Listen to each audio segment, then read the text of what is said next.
savez que quand on est dans une union, ça veut dire qu'il y a même un pacte de non-agression. On ne peut pas se lever. Bon, c'est vrai, même si un chef d'État est renversé, se lever un matin pour dire qu'on va attaquer un pays pour la CEDEAO qui, depuis 20 ans, a une force en attente qui est toujours en attente. Ça veut dire en réalité, ce sont des acteurs extérieurs à la région qui dictent leur volonté à la CEDEAO.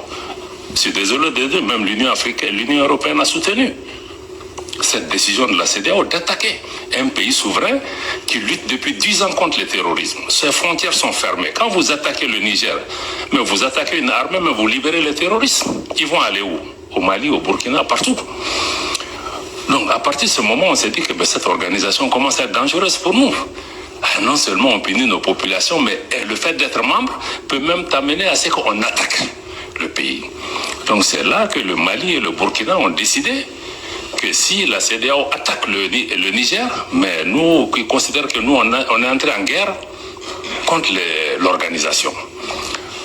Et c'est à partir de cet instant que nous avons mis une alliance militaire défensive en place pour dire que bon, nous nous mettons ensemble pour faire face à une menace existentielle, mais en mettant en place une approche géopolitique de la question.